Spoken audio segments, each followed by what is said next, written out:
All right, we're live.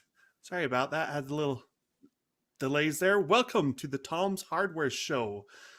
I'm Jared Walton here today with Chris Koch. Hi, Chris, everybody. how you doing? I'm doing good. Thank you for having me, Chris Jared. is Pleasure to be here. Chris is a computer geek like the rest of us. He also does our keyboard reviews, but today we're here to talk about the big news is AMD's Ryzen 7 5800 X3D. We'll get back to that. Let's go ahead and roll the intro.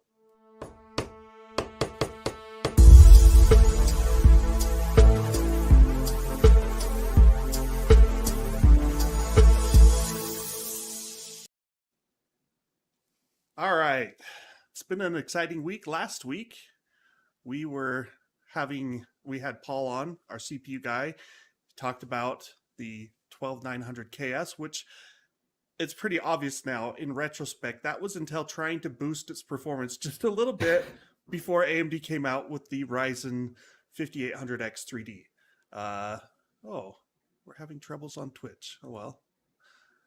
If you're on Twitch, I'm sorry. Hopefully it will pick up in a minute. Anyway, they also had the Ryzen 5 5500 and 5600, their budget chips that kind of feel a little too late to the party. Can't really compete with the lower end Alder Lake stuff necessarily. But 5800X3D, this is an interesting chip. Like, I haven't used it. Paul did the testing. Paul is now probably napping. It was a long night for him. You've been there, Chris, right? Yo, Those very all much nighters. so. Yeah. Yeah, Chris also you've written for IGN and some other places. He's tested graphics cards like I do right now. Probably tested CPUs and other things in his time as well. So, been around the block, so to speak. I know the Rise, post-review crash very well, Jared. yes, it's a good thing being able to like go to sleep at 6 in the morning and sleep all day. Actually, it's terrible. Don't get into That's this right. business, people. All right, so Ryzen 5800X3D. This is an interesting chip. You know, like on the surface, you kind of go, okay, we know cache matters, right? Like more cache, better. But more cache usually means higher latency, so it's not always better, and it costs extra, and you've got all these balancing factors and such to deal with. And Zen 3, it looked great last year. Then Alder Lake came out, and all of a sudden, Zen 3 no longer the new kid on the block, no longer the new hotness, and Intel basically reclaims the performance crown nearly across the board. I mean, there's a few apps or specialized things where it's like, oh yeah, the 5950X might come out ahead. 5900X generally doesn't because it's just 12 cores, and you know when Intel's got 16 cores and 24 threads, they can usually surpass it. So 8 core chips, good for gaming. You know, there's not much benefit in going beyond 8 cores for a gaming chip right now. Probably won't be for a long time if we're being honest. And AMD says, hey, let's take this 8 core chip and slap 3 times as much L3 cache on it. I mean, it's kind of, it seems a little obscene, but stacking of chips is going to be a big thing going forward. Mhm. You know, Intel's got their Ponte Vecchio is their high-end supercomputer data center graphics chips, right? And those have like 47 different chips all stacked on top of each other in various ways, all linked together. And the deal being like you can't make a chip that's this big, practically speaking. Like maybe you can, but it's hard to get it to work ideally. But if you have a whole bunch of chips stacked together and linked together, you can do some cool stuff. And you just need to figure out how to do that stacking and how to distribute the power and cool the thing. So AMD says, let's do a stacked chip, and that's what we've got. Chris, you ever use the Core i7 5775C? I have not. No. So for those who don't know, 5775C was codenamed Broadwell. That was their last 14 nanometer, no, their first 14 nanometer chip. Sorry about that. You had Haswell, Devil's Canyon, and then we went to Broadwell. And Broadwell was really a mobile part, but then they did this weird thing where they said, let's release a desktop chip. And it's not the same as what AMD is doing here. It's totally not, because they added an L4 cache. So you had all the regular cache hierarchy, but they had a big memory's failing me, is either 64 megabyte or 128 megabyte EDRAM. And they said, well, it helps graphics performance and it can also help other performance. And it was produced in very limited quantities. So people didn't really buy Broadwell for the desktop. I mean, like they exist, but almost no one used them. They ran at lower clocks because of the extra cache on package, and they had some quirkiness here and there. But back in the day, those things were pretty smoking fast in games. I mean, I think I tested when KB Lake came out. I still had a Broadwell test system. I was over at PC Gamer then, and I tested the Broadwell chip, and I was like, oh my gosh, like Broadwell is actually, even though it only clocked at like 4 gigahertz, it was beating like the 4.7 gigahertz KB Lake in a lot of games because of that big L4 cache. So there's precedent here, and I mean, it's been Broadwell came out almost 7 years ago. It's been a while. So you kind of think, well, games have changed, right? Lots more cache. How much can it help? And today we get to find out. So, no questions yet that I see.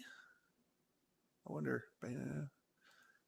I hope we're all streaming okay. I should probably check and make sure that we're live on YouTube. But We are live on YouTube and Twitch now, okay. so we're doing good. You know, one of the things with cache and the designs that I feel like AMD and Intel both have a challenge with is explaining to the average person why that matters. And that's why I think a review like Paul's is so helpful, because it really kind of makes that clear, like what this difference actually is with it. But it's got to be a challenge to start to get this into mainstream consciousness between L1 and L2 and L3 and L4 is in that one. So it's an interesting challenge they face. Yeah, and I studied computer science, and I remember studying the cache hierarchy as a software engineer, studying the cache hierarchy, and one of the things we did at one point was we wrote an application to simulate different cache sizes. And so they had a program trace just capturing all the instructions coming from the CPU to whatever the destination, what order they came in. And so it was a live capture of like running Office and Windows and whatever other applications they did. I think it was like millions of instructions long or some such. It was a pretty big file. And then we had this simulator that we ran, and we basically said, hey, what's the cache hit rate and how does that affect performance? And we had to simulate like 16K and 32K, and I think we topped out at like a 512K cache, because this was back in the 90s. But like in the 90s, a 512K cache seemed obscene. Nowadays it's like that's small. And we didn't have L3 caches, I don't think, back then, but it was very interesting. And so like I knew long time ago, I'm like, yeah, cache is super important, because like you have these deep pipelines and you're going, fetch, decode, execute, retire on these instructions, but it's not 5 stages, it's really like 20 stages. And if you screw up and go wrong, there's a big delay. And if you ask for data from the memory and it's not there, what do you do for, we're running at 4 or 5 gigahertz, right? And it's like main memory is incredibly slow. Like we have clock speeds that say, oh yeah, this DDR4 3200 runs at 3.2 gigahertz. Well, it doesn't really. It runs at 1.6 gigahertz. And it takes, like, CAS latency is 14 for really fast CAS latency. That's 14 cycles at 1600 megahertz, 1.6 gigahertz. So you go, well, that's 1/3 of the CPU clock multiplied by 16 cycles. You go, that's a big delay. The CPU just has to sit idle for 300 clock cycles while the main memory tries to respond. So if you can avoid going to main memory, it's super critical. And AMD has kind of become the cache company. It's interesting, right? Like, did you do anything with the RDNA 2 chips that came out last year? I went Don't you get? through quite a few of the different 5000 series CPUs and GPUs. So yeah, I sat in on a lot of those meetings where they were kind of spelling out the benefits as we progressed through there. Yeah, so Radeon 6000, like the big deal, like they tweaked a lot of stuff and they added ray tracing hardware and whatnot. But the big deal with Radeon 6000 was they added 128 megabyte infinity cache, they called Hmm. it, on their top models, and it goes down to, I guess, the 3500. Sorry, the 6500 is only a 16 megabyte cache, right? Or is it Much 32? smaller pool. I forget It's very exactly what it small, is, but yeah. but it still helps. That's the Hmm. crazy thing. I mean, like when you look at the 6500 XT, it's got a 64-bit memory interface, and you go, well, that's terrible. And yet it still keeps up with things that have twice the memory interface. Anyway, so AMD knows cache. They've done a lot of work on it. And now we've got the chip.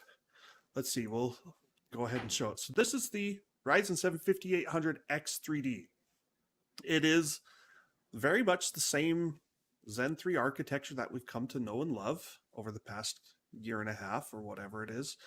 And, the only difference is underneath that heat spreader, you've got extra cache. And so let me show this. Zen 2 versus Zen 3.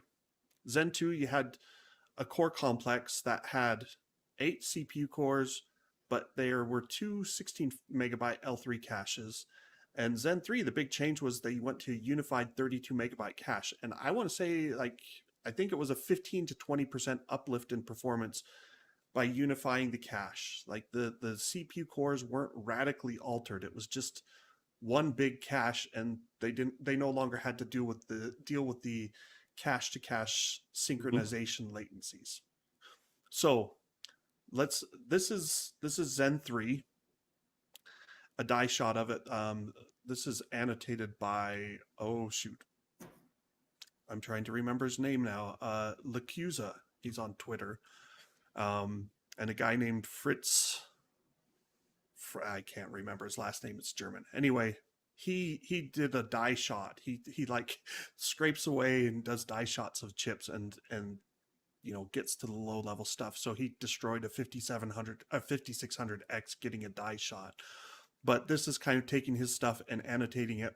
Now the interesting thing is all this cache is the middle pinkish area.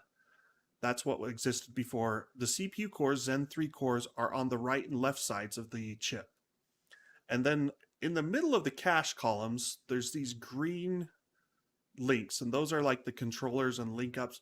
But it turns out that those were actually built ready to have stacked cache put on top of them. So that's where, when we shift over to X3D, there's this big chunk of cache that plops right on top of all of those existing cache chips and links up, and it doesn't have all the logic and controller stuff because that resides in the base cache. And so this stacked cache can be, it's more optimized, it's a denser thing. And so in the same area as the 32 megabyte L3 cache below it, you basically get 64 megabytes of L3 cache. And then they have this big shim, just a silicon, empty silicon wafer that sits between the CPU cores and the heat spreader, because you can't have your heat spreader only pressing down on part of the chip. Like, it needs to all press there. So that's what we get for the X3D chips. Big cache plopped on top, and kind of cool. Trying to think, I'm not seeing any questions. I haven't seen any come through yet. I think Someone post we're a question and let me make sure my thing is getting your feeds, because either no one's listening, no one's watching, or no one's commenting. So anyway, we do have people that are watching. I haven't seen anything come through yet. The explanation that you're giving here, Jared, I think is really good though. As I look at this process of growing upward, that does make sense, because if we look back at the hi Amy, we just got one. As yay. we look back over the last picture you shared, you can kind of almost visualize that process that data is having to go through of bouncing back and forth, crossing it. right? Versus going straight up into this stacked cache hierarchy is it's a very intuitive design here, I think. Yeah. So like if we come back to this is the original die shot and you think about it, these CPU cores are sitting over on the right and left. If it's got to talk to the cache, the signal has to go a little further. And now if you think about like, well, if you made a bigger chip, which we've done in the past, Intel's high-end desktop chips were relatively huge and they spread this L3 cache all around the outside of the chips, and then they have this ring bus, or they went to mesh topology with the later ones to try and send all this traffic around, and it creates latencies, and it's kind of crazy uh, dealing with all of that. And so AMD goes, well, let's not do that crazy stuff, and let's go with a stacked design. And we've talked about stacked designs for microprocessors for a long time, but they're now actually ready for mainstream. Let me go back a slide here. The hard thing about stacking is, we've got, if you picture this, the CPU cores are now underneath this shim, and those CPU cores generate a fair amount of heat. And here the stacking, the cache doesn't get nearly as hot as the cores, right? So you stack cache on top of cache, and you're like, okay, they can manage that. They can deal with the heat flow, but it is still like, they had to reduce clocks a little bit to keep things in check. And the net result is we get, a chip that has a lot more memory cache on. It can help with certain workloads, but if you overflow that, or if you don't need the extra cache, then you really just got a slower running chip, right? Right. Okay, here's the architecture. Uh, you know, this is their old versus new. 3D V cache is on the right versus no 3D cache on the left. And really nothing changed except that they've stacked 64 megabytes of cache on top of the existing cache. It's still 16-way set associative instruction data. Still has the same 2 terabytes per second of L3 bandwidth. And it's 4 cycles extra latency, which, when you put that into perspective, we're running at 4 gigahertz. 4 cycles basically means 1 nanosecond. Not horrible. And so like it ends up being just extra cache. Like I think I mentioned this already. AMD designed Zen 3 from the get-go to try and do V-cache. I don't know that they were always sure they were really going to do it, but they had that option and now they're taking it. I guess they did do it because the server chips always plan to have V-cache, and we've got Milan X with 3D V-cache as well. But so far, and probably only, we'll have the 5800X 3D. I don't think they're going to do other stacked cache Zen 3 chips for the consumer market. Zen 4 Do though. you see them doing this with future chips? So as we move Yeah. on to like the AM5 socket, the thing that I think of when I see this is going back to the beginning of Ryzen. AMD really pushed up our core counts, right? There was kind of a paradigm shift in what we would expect in consumer CPUs. Do you view this kind of technology as a similar paradigm shift in future products, and even for Intel as well? Like, is this going to be our normal here in a couple of years? Yeah, I think so. Like there's limits to how you can stack, right? I mean, it's like core scaling. We used to, back in the 90s and early aughts, we were all single core guys. No one had more than one core unless you were a super high end server and you had multiple sockets. And then that got expensive because you had to talk to sockets. And then, AMD says, hey, what if we do 2 cores in a single package? And then we went from 2 core to 4 core to, I guess we stalled out at 4 core for quite a while, other than high end desktop. But, now we're up to 16 core chips are relatively mainstream. But it's hard to imagine going far beyond 16 cores. Like Mhm. it's, workloads don't all break up evenly. So it's like if you have 16 cores and you go to 32 cores, there are workloads that will scale almost linearly. There will be others that it's like, oh, you know what, you're waiting on some other things and they just don't scale well. And so you can't just keep adding cores. Well, the same goes with stacking. It's like, well, stacking, allows you to put more cores on top of each other or more chips on top of each other, and they don't have to just be CPU cores or cache. They could be other things too. But you can't just do everything. And like if you picture like a a cube, right? Like you can't make a CPU cube that all cools equally. You got to get that heat out of the silicon somehow. And so, Mhm. but we do have lots of stacks coming up. SSDs have been stacking chips on top of each other for a long time now, and it works pretty well there because again, cache memory or flash memory isn't nearly as hot running as like a CPU compute core.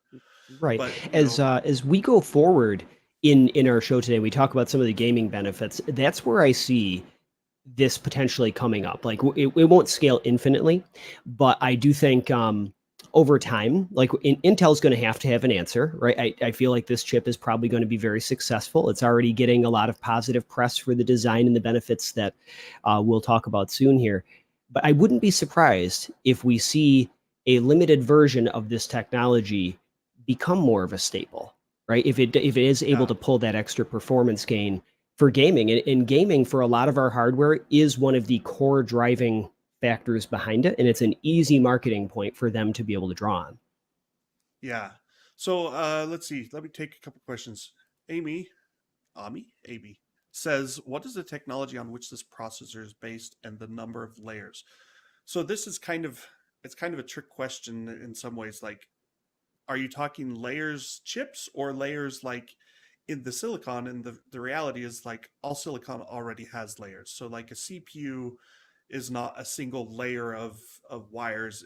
I don't know how many. It might be like 17 layers, and some of the layers are thinner and some get thicker, and you've got to route power and all that stuff. So you've already got layers in the silicon, and this is really just you have one silicon chip, and then the top layer is exposed and it has some interconnects through silicon vias that allow data to transfer, and they flip the cache chip and stick it on top of that so that they connect together. I think we actually have that in the next slide. No. Okay, we'll go back. So this is the interconnects, and this is showing like your typical bump pitch connections, micro bumps, and then this hybrid bond 3D, which is what AMD is using for the cache interconnect. And it's super dense. They can, because you're dealing direct chip to chip connections sitting on top of each other, they can pack it in very heavily. So two chips basically is all they're doing. And then another question we had from Adam: does Intel have a likely response to this on existing designs? Is kind of the key. um, Chris, you heard anything about Intel doing stacked caches on its CPUs? Because I haven't. I have not either. No, my mention there in the chat was just that I think they will, but not anything that they've publicized yet, to my knowledge. Yeah. So it's technology that now exists. It's figuring out how to implement that. And like I say, it's important that AMD planned for this back in the Zen 3 architecture phase. Like those through silicon vias were always there. They could have left them and never used them, but they've decided to use them, and that's what we're getting now. I haven't heard Intel say anything about like, yeah, we put some stuff in there, and we're going to implement it now. I think they would have to go and build a new core. So this is just a quick overview of the components, and then we'll get into the benchmarks. Zen 3, still the same Zen 3 core, TSMC's 7 nanometer technology. Your core complex has 8 cores in it, 32 megabytes of shared cache, and that chiplet is 81 millimeters squared. And then the V-cache chip is basically half the size.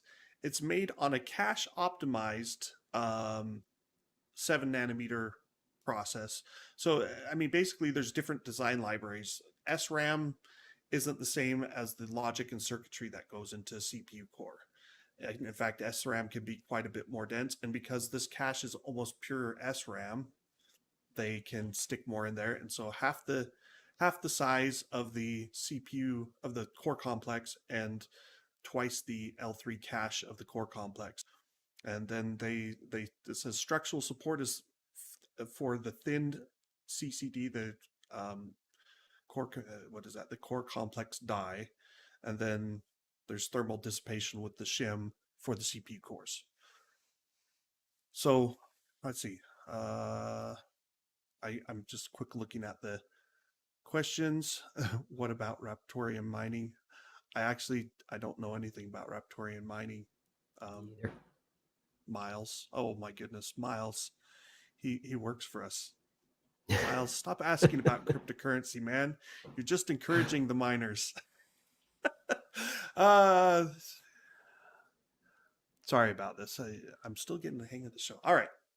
Let's hit the benchmarks. You ready? I'm ready. We'll This is the start fun with, part. yeah, so this is the thing. Here's your benchmarks. Oh, he didn't highlight everything in red, but take a careful look at this chart and you'll see down near the bottom, second to last, is the Ryzen 7 5800X. That's important because that is the same freaking chip as the Ryzen 7 5800X 3D, just minus the cache. And in fact, the 5800X is clocked higher, slightly higher, like 200 megahertz higher, typical boost speeds, I think, turbo speeds. Mm-hmm. So they went in our test suite in Windows 11 running 1080p across, I think it's 6 games. I don't remember what Paul uses exactly, but they went from 157 frames per second average to 203. I mean, that's a huge, huge jump. And you say, well, not all games are going to scale the same from a bigger cache, but a 30% jump in gaming performance is like, I'll be frank, that was way more than I was expecting. I think AMD said something like 15%, but I don't know. I don't think they were talking about maybe versus itself or some, maybe they were just sandbagging a bit, but it's impressive. I mean, and to be fair, 1440p. What's the problem with 1440p testing, Chris? Well, I guess it depends on what you're going. CPUs. On CPU. All right. Well, so if you're scaling up, it shifts over to the GPU at that point, right? Is that your? Okay. Yes, that's what I'm getting at. Yep. So, I didn't want to go to the next slide. Go back. So 1080p, and you can say, well, no one's going to buy a 3090 and play at 1080p, right? But here we are in 2022. We've got Ada from NVIDIA coming down the road, probably in September timeframe. AMD's RDNA 3 are coming. And so, what is currently a $1,500 to $2,000 graphics card might suddenly become a $1,000 or less graphics card in 6 months. And your, 4070 theoretically could offer a similar level of performance. And you go, well, sure, 3090 at 1080p seems a bit ludicrous, but next generation hardware will make your 1440p chart look like your 1080p chart. That's the theory. Right, and that's a great point. And anyone who does CPU reviews can attest to the fact that when we put in results at 1080 or 720, people always ask, why would you do that when you're running this new hardware? And it's to isolate the CPU performance. And if you're right there, Jared, that's an exciting thing for that next generation, which I believe is Ada still planned for this year. Is that the rumor? Yes, that's so September in the near term. Is what I'm hearing. I hope it's September. It could be October, November, but I'm saying 99% sure that we'll see Ada Lovelace GPUs from NVIDIA launch this year. I mean, Hopper has been announced. Hopper is, I guess, in the wild even, as far as I'm aware, like the Hopper data center chip. And I think there's a strong corollary between, let's see, you had GA100 was their last data center chip, and before that was GV100. GV100, Volta, we never saw Volta for consumer GPUs really. Like it was in the Titan V and it was in some Quadro cards, but it wasn't a GeForce chip. But they announced Volta V100, and then like 4 or 5 months later is when they launched their first Turing RTX 20 series graphics cards. So if we follow that same pattern, when Hopper H100 comes out in March, it's pretty safe to say 4 to 6 months later we're going to see the consumerized Ada architecture get released. That's my hope. Sure. And with the rumored performance of those new cards, and again, rumors at this point, right? But the push down that will happen with the performance at 1440p makes this, I think, very relevant for people looking at, building out their next systems this year, or even investing now to in anticipation of that hardware. Yeah. So the other thing to keep in mind, like I see, this is a this is a common sentiment, right? They're just going to overprice the upcoming RTX 40 series. Well, they might, right? They might be overpriced in terms of like the 4080 might go for $1,000, whereas the 3080 goes for $700. But cryptocurrency is trailing off. The profitability isn't there. The demand is slackening, and so I think there's not going to be as big of a push to. We're not going to see people willing to pay $2,000 for a graphics card this coming year for the vast majority of people. I don't think miners will pay it, and I don't think gamers will pay it, and so they're going to need to keep prices somewhat reasonable. It will probably be more than 30 series. So, if the 3060 is supposed to be a $330 card, I wouldn't be shocked to see maybe like a 4060 that costs $400 down the road. But I don't think we're going to see like, oh, well, the 4060 is going to be $600 and the 4070 is going to be $1,000 and the 4080 is going to be $1,500 and the 4090 is going to be $3,000. That's not sustainable. It's not going to happen. And the Titan will just demand your firstborn. That's all. The Titan's dead. I think Titan, honestly, like, I think the problem with Titan, it's not that it was horrible. The problem is that it was too good. And let me couch that.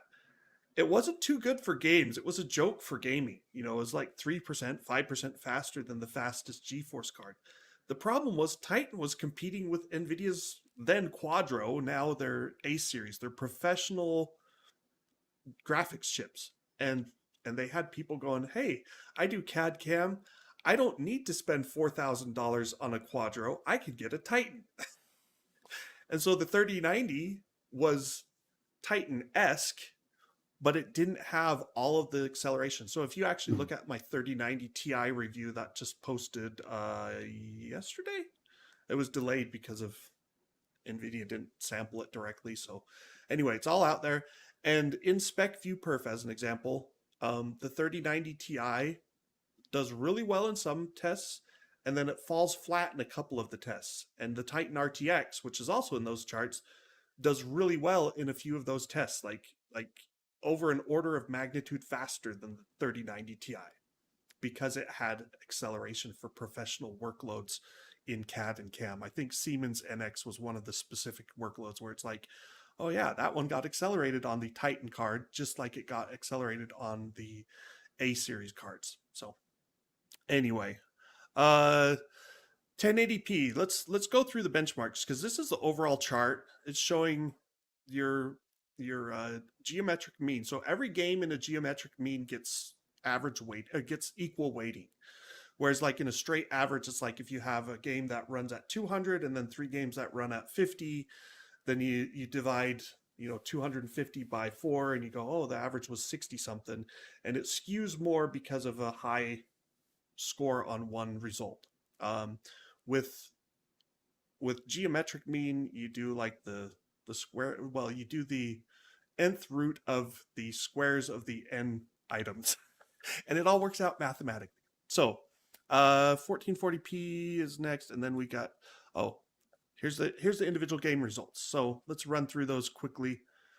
Not going to say too much on those. The ones to focus on here, like we've got the 5800 X3D with DDR4 3800 memory. That was the fastest memory that we could get to run in Gear 1 1-to-1 ratio mode, which is like your best performance. The standard result is with DDR4 3200. That's officially in spec. That's what the Ryzen chip supports and the motherboard support. It's interesting because of that cache, you don't see a huge uplift from the faster memory. Like it would have been fun to have like a 5800X with DDR4 3800 as a comparison point, because I wager you would have gotten a much bigger boost from the faster memory on the not 3D V cache results. Anyway, so keep an eye on the X3D, not the DDR430, it's DDR4 3800 so much.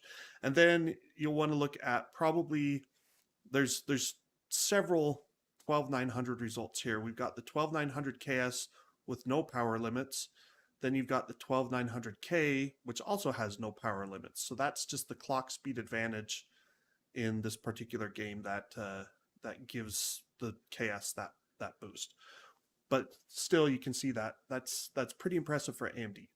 Formula F1 2021, huge benefits from the 3D V cache. Far Cry 6, less benefit, right? It still gets a big jump from where it was without the cache. It now places ahead of Intel, but it's only, what is that, like 3% ahead. Mm-hmm. Any other questions on that? Comments? What games you play, Chris? Well, for me, nothing in this list. Unfortunately, I'm a Battlefield fan, and Red Dead Redemption 2, way late to the game, but that's been my jam lately. We'll have that one in a minute. Oh, okay. All right, great. All right. So Hitman 3, Dartmoor. This is important to note. Intel promotes heavily Hitman 3. So like it was optimized for Intel's chips. Even so, like the overclock cards or overclock chips are the ones at the top for Intel. So you really have to look like the fourth spot is our stock running 5800X 3D. Then the fifth and sixth spots are the stock running Intel chips. So overclocking does help Intel's position here. Do you still overclock a lot, Chris? No, honestly, it doesn't really have the benefit for me. Even looking at the results that we have here, we're pushing into advantages, but advantages that probably are not going to be perceivable when you're actually playing. So for me, I typically leave it stock and then accept the lower temperatures. That makes me feel better with my old school computer guy heart, not wanting hot temps, you know? You know, I used to love overclocking back in the day. I mean, like my favorite overclocking chip of all time was the Celeron 300A. That dates me pretty badly, I think, but that was a chip that stock ran at 300 megahertz, and it could be easily overclocked on most systems up to 400 to 460 megahertz. A 50% boost in performance, and it actually made it go from a Celeron cheap budget chip to being faster than Intel's fastest chips. And that was because I believe at the time it had integrated L2 cache, whereas the non-Celeron chips had the L2 cache on a separate chip. So that's kind of cool to think about how things have changed over time. You know, now we're stacking chips with huge amounts of cache. Anyway. For me, what killed it was the 7700K. And it wasn't necessarily anything to do with performance. It was the fact that the 7700K was the first Intel CPU I'd used that had that really spiky temperature behavior, where you could just be browsing, you know, Facebook or YouTube, and you'd see it spike up just for a second to 100C and then drop back down. And now these right, and when I went to school, I started with computer hardware and things in college and all that, and you would hear about the TJ Maxx, where you hit that point, it's going to throttle down. Your system might shut down. Your hardware is going to have less of a life, and it made me so uncomfortable at that point. And now we get to these chips where the temperatures, because of the power, are just getting higher and higher and higher. Where to me, it just makes me so uncomfortable. Like performance aside, if we had that more in check, I probably would still do it. But I think it would just stress me out way too much to live with my processor running at, 95 degrees C consistently or whatever it is. Yeah, I mean, like my thing is just like the gains aren't that big. You know, like this is a good gain on the Intel side, but look at here's the 5900X with precision boost overdrive enabled versus the stock 5900X, and you're like, okay, like a 2% gain, not even quite 2%. You know, the 5800X got a little bit larger gain, probably because it had less L2 cache because it was only the single core complex CCD, core compute die, something like that. Anyway, the gains just aren't that big, and I'm like, I'm happy running stock because Intel and AMD are both using so much of the headroom already that the gains from overclocking, it's like, do I want my chip drawing 300 watts of power for an extra, couple of percent here and there? Right. Uh, Exactly. and okay, so let's move on. Horizon Zero Dawn. Here's a case of a game that's even at 1080p, mostly GPU limited, Hmm. which is why all of the cards clump together, all the chips clump together at the top there around the 195 mark. Actually, I wonder, that would be something to, I wonder if it actually can go above 200 frames per second. There might be a frame rate cap coming into play. So let's move on from that. Red Dead There it Redemption is. 2. There you go. So not quite as big of gains as we saw in some of the other games, but still we went from 165 to 192 by adding this 3D cache. Hmm. That's it went from, at least of these chips, pretty much dead last to being, a sizable jump above the fastest chip. Right. That's a big. I don't know if we'd really call it generational in this kind of circumstance, but that's a major bit of progress just by virtue of that cache. And that to me illustrates the benefit far better than any of the slideshows I've ever seen from AMD on, I mean, just in general, slideshows on features. The actual data here gives you that real world implication of this is what you get, this is what it means, especially if you're running one of these really high refresh rate monitors too. I mean, I Yeah. don't necessarily know you would feel that, but if you're spending, $500 on a monitor, certainly you'd want to get your frame rate as close as you can to utilizing that. Yep. Someone's asking for, what is it, the combat flight simulator, something like that, in our reviews. I will tell you this: we had flight simulator benchmarks in our CPU reviews, and all heck broke loose, and Paul could not get flight simulator to run. Uh, I don't know if he's figured out the problem yet, but he struggled and finally gave up and said, "I'm going to have to cut it from the review." And I've seen the same thing testing GPUs where I had to reinstall it, and it's on the Microsoft Store, and the Microsoft Store is horrible because it takes forever to download. So anyway, we'll just DCS flight combat. Maybe we'll look at that for future reviews at some point, or wait for the next iteration. Last game, uh, Watchdogs Legion. Again, we're not 50% faster, but that's like 40% gains, Hmm. right? 156 to 157 frames per second, up from 114. So, for just adding cache, like that's pretty impressive. Absolutely. Couple of things to note. We talked briefly about overclocking. This chip does not support overclocking. We'll get to that in a minute. But basically, because of all that cache and the shim blocking off some of the thermal transfer out of the CPU cores, AMD has chosen to not have this an overclockable chip. You can try some B clock stuff to improve the frequencies a bit, but I think there's going to be concerns with keeping it cool too, and so AMD has pretty much limited what you can do, at least for this first generation. Oh, that's the standard suite of games. Paul also broke out some other games just because it's like, hey, let's take a look at an extended test suite. Uh, Again, the far left and the far right columns are the 5800 chips. You can see that the Grand Theft Auto didn't get a big boost. I don't know if that becomes GPU limited or if something else is going on. That's the one game that Paul tested where we didn't get better performance from Ryzen 7 5800X3D compared to the 12900K. Project Cars 3, Shadow of the Tomb Raider. Shadow of the Tomb Raider got a very healthy jump in performance from the non-cache chip. Far Cry 5, what is that? That's like 70% faster? No, not quite 70, 65%. Like that's a huge jump for Far Cry 5. Borderlands 3 also in that like 40 to 45% range. So this pretty much applied to almost every game we tested. Anything that needs more memory bandwidth will benefit from more cache. Hmm. So the flip side is, what's it do for regular performance? And it's the same story. Things that need memory bandwidth and cache and latency can benefit, and most applications don't. I mean, you got a 32 megabyte cache by default on the 5800X.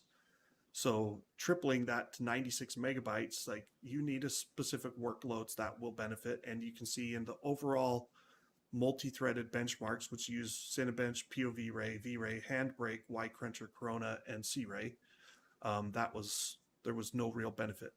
I think it's worth pointing out too, like of those, Cinebench, POV Ray, V-Ray, Corona, and C-Ray are all 3D rendering ray tracing applications. So, but those are one of the things that scaled really well with CPU cores. So it's not like they're invalid. It's just worth remembering, like if you don't do 3D rendering, the use cases for 16 core and higher CPUs become very limited.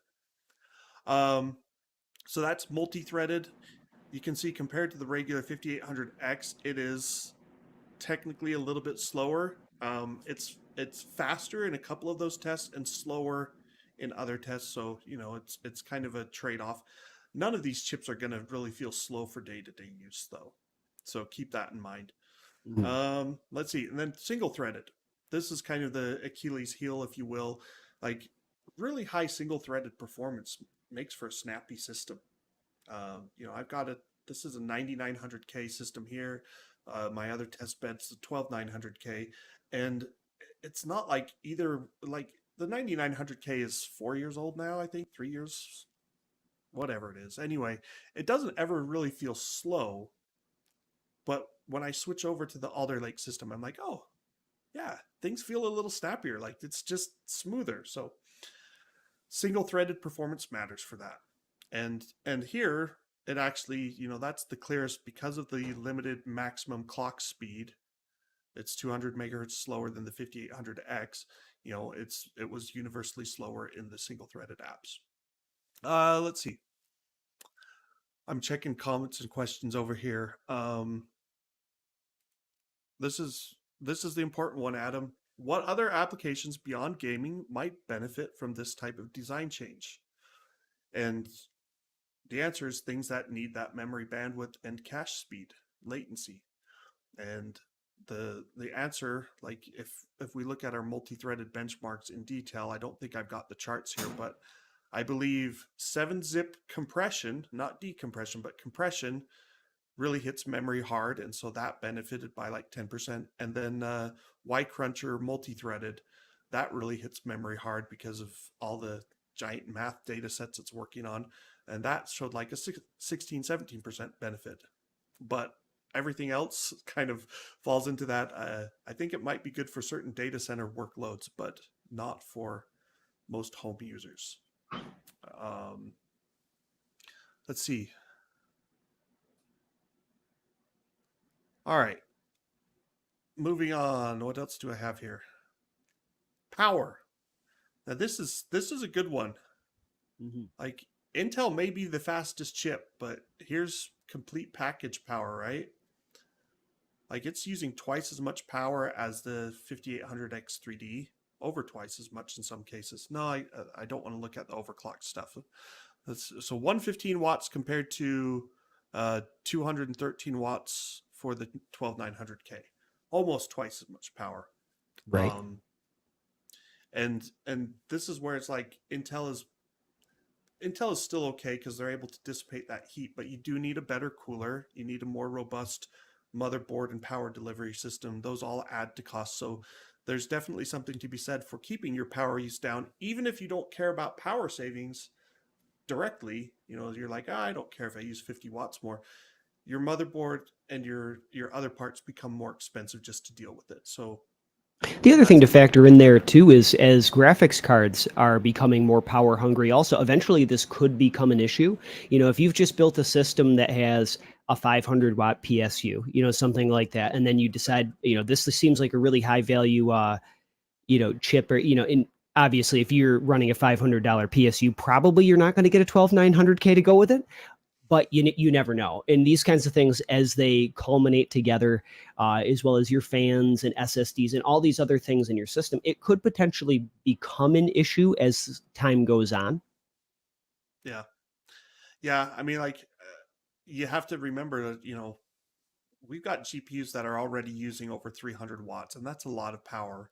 And it sounds like NVIDIA's next generation might kick that into the stratosphere. Like there were rumors of 600-watt 4090. I thought that sounded ludicrous. With a 700-watt Hopper chip, I don't necessarily think that's out of the question anymore. So, uh, yeah, it'll be interesting to see where we go. We've hit the end of Dennard scaling and Moore's law. Like Dennard scaling was basically you could put when your transistor shrank, then your densities improved as well, but you also used less voltage and therefore less power. And what we're seeing is as we're getting down into these like 7 nanometer, 5 nanometer process nodes, that you don't actually save on power anymore. You can get more chips in and you can get better performance per watt, but you're not going, oh, I'm going to get 20% more performance at 20% less power. It's more like I can get 20% performance at the same power. So it's we're kind of hitting the end of all that scaling, and it's hurting. And so power use is starting to go up, not necessarily what we wanted to see. Well, when they said my system was going to run hot, I didn't realize they meant flames would literally burst from my budget PSU. So it is something to bear in mind, I guess. Yes, don't hook up power. Don't hook up a big CPU and GPU to cheap power them. That's This right. is another test we're looking at cache and memory latency. This is just looking at the two Ryzen 5800 chips, the X and the X3D. So you can see overall the X3D has worse latency up until you get to the you know 32 megabyte range, and then all of a sudden it starts pulling ahead, and that basically goes up and to the right. It will still stay ahead even at higher data sets is what we're finding. So um, if your data set runs in the first 2/3 of this chart, up from 512K up to about 24 megabytes, then you would actually not want to get the X3D. Games apparently tend to push into the farther right of the chart, so that's why they benefit. And then let's see, I think we're almost done with all the slides. The final one we wanted to talk about, I think this is the final thing, is the thermal issues that you can run into with chip stacking. So this is a contrived workload a little bit, but it's to prove a point, and it's that it's not just voltage that's limiting AMD's chips. It's that they capped voltage in order to prevent the chips from overheating because of the extra insulation from the silicon shim. And so here we turn off the fans to the liquid cooler, but keep the pump running, so it's not going to heat up super fast. And then the throttling and protections of the CPU kick in and keep the chips from completely dying. But here's the 5800X3D. Basically, it's running, and then I think on the far right no, maybe it's not the fans being plugged back in. Maybe it's just stopping the test. I'm not sure. Actually, it probably is fans being plugged back in. But you can see the first part. It's at 4.3 gigahertz, and it's using about 125 watts of power. And then as soon as the fans are unplugged and the water starts heating up, or the liquid heats up, it starts clocking down until it eventually gets down to around 2700 megahertz, maybe 2750, with the power draw is now at 80. What is that? 80, about 85 watts. So, here's a chip that's theoretically able to use 105 watt. There's actually overhead for that, so they can go up to about 130 watts maximum. But because of the constraints that were put on it from heat, it dropped down to as low as 85 watts of power just to keep from overheating. Now, if we flip over to the same chip without the cache, and this is where it's interesting, you can see that the power and the clock speed stay much higher. So even though they're both running at 90 Celsius in either case, let me flip back and forth a couple times. The one chip, the X3D, has to throttle down further and use less power in order to keep from overheating, meaning that the cache is preventing heat from getting out as fast. The cache and the shim, I should say, um, prevent the heat from leaving. And so this is something that they still have to deal with chip stacking.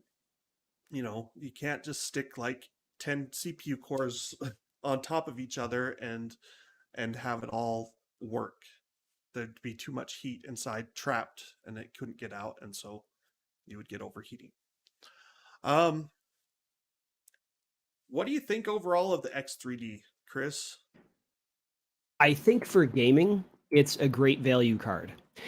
Throughout a lot of our discussion, we've been comparing kind of that 5800 X to the 5800 X3D. But for me, I was honestly a little more interested in how it compared to that 12900, because when you're saying we have the king of gaming over here on Team Intel, this really is AMD's answer. And I think the cost differential, uh, in my opinion, for pure gaming, which seems to be the intent here, uh, makes this just a much better value overall for the average gamer who might want to multitask, do some content creation. Like, it's not going to be class leading outside of gaming, but I think for most like hobbyist creators that are also hardcore gamers, it's going to be a really great option, honestly. Yeah, and I mean, like, it's not a budget-friendly CPU, right? Like, the budget-friendly stuff is $200, and this is still Mhm. 450. But it presents some interesting questions that users are going to need to ask themselves now. Because AMD has, like, let's look at their probably their big three chips. You've got the newcomer, the 5800X3D, priced at $450. Class-leading gaming performance, relatively weak multi-threaded and single-core performance. You can also get the 5900X, which costs the same $450 now. Better multi-threaded performance, worse gaming performance, and then the 5800X. Well, it's probably the 5700X you need to look at, because the 5700X is nearly the same performance, especially if you turn on PBO, remove the 65-watt power limit. But it's going to be slower for gaming, just as fast in your normal workloads, and for $300. At that point, though, you could probably argue like, hey, I could go down to 5600X. Mhm. I think better would be like, Intel's 12400, really impressive chip for the price. Like, it's a $200 chip. If you're not stuck on using AMD, it's really easy to say Alder Lake wins at a lot of price points. So Alder Lake at the top for gaming might not be the best use case, but at the same time, I'm like, it leads in all these multi-threaded tests and other workloads. So if you want the best of the best, I think you still go with the 12900K, 12900KS, probably the It's K. more well rounded. Yeah, to me, it's just that extra bit of money on top. Um, Rurutu in chat just mentioned too that the 5900X is down to 390, which is also just a great value for sure. Yeah, I guess for Yeah, the me, AMD cut the official price to 450, but it looks like actual online prices are going even lower. So that kind of right. tells you what they're seeing. Like, the sentiment is that people are not buying enough of the chip, so they're cutting the Yeah. price.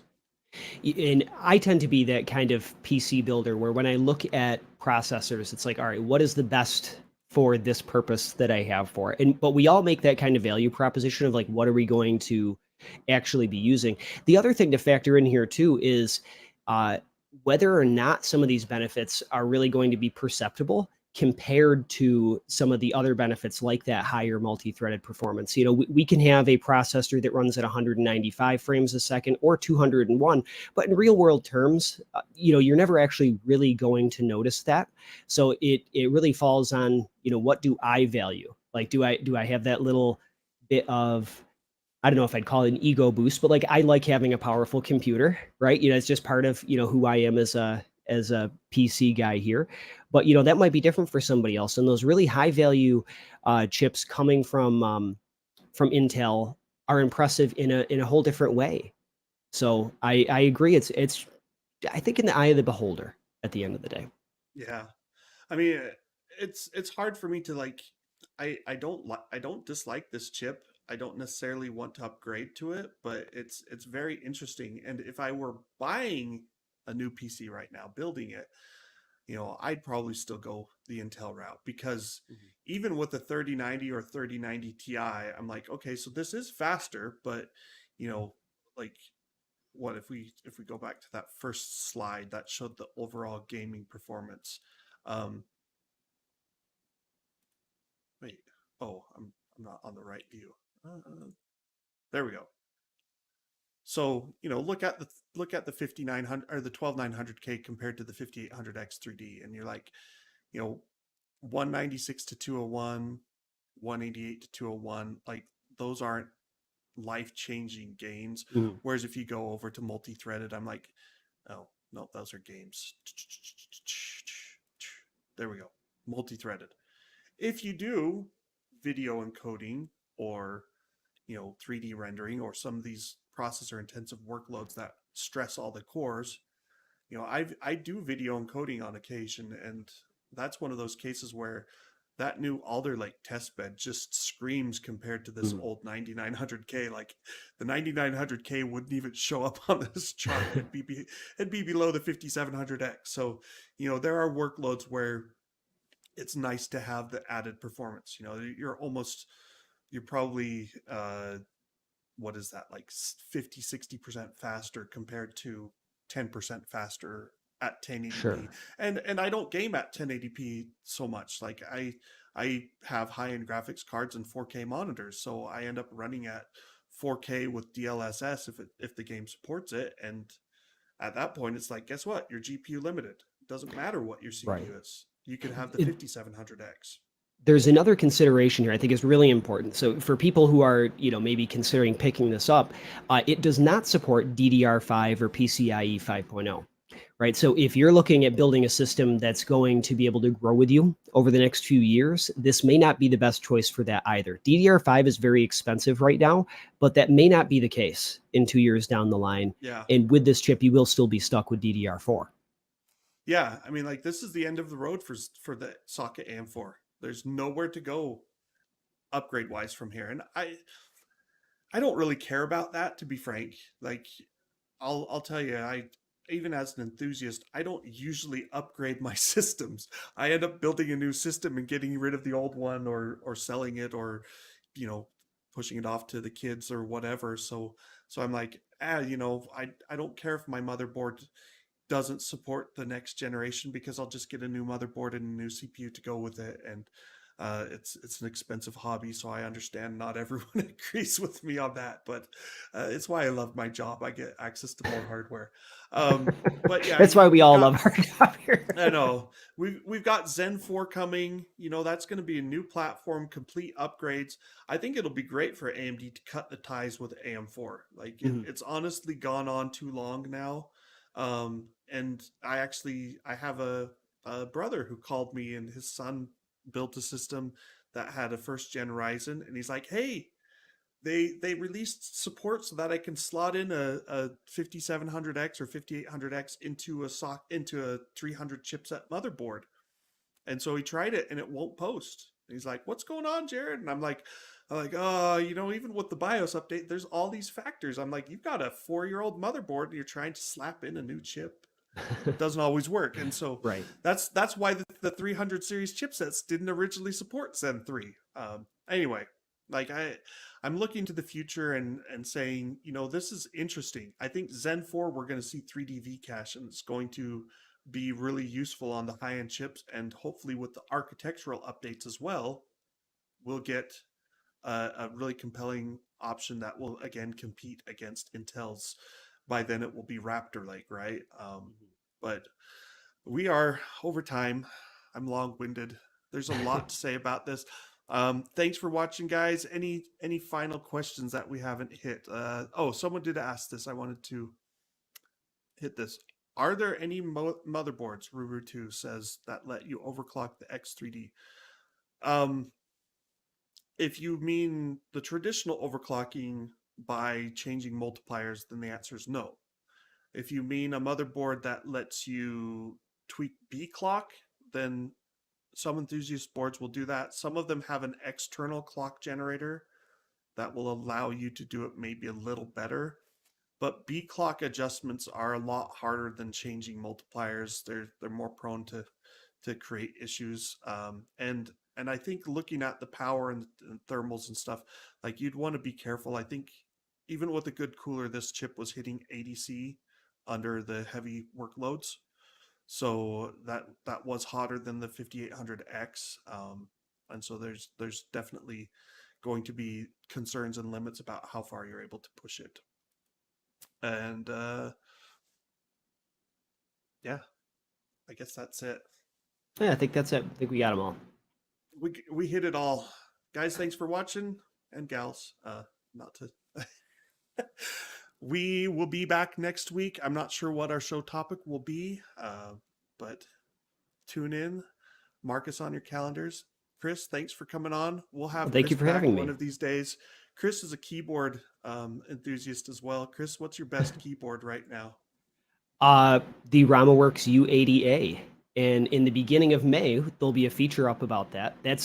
So I have an upcoming feature all about building an $800 endgame keyboard. This is that keyboard. And for $800, Jared, I'll say it better be the best keyboard I own, which It I'll get better into be. in that article. Does it improve your frame rates? It does not improve my frame rates, but I just inherently feel like a better gamer using it. That's good news. All right, guys. Till next week. Thanks for watching. Signing off.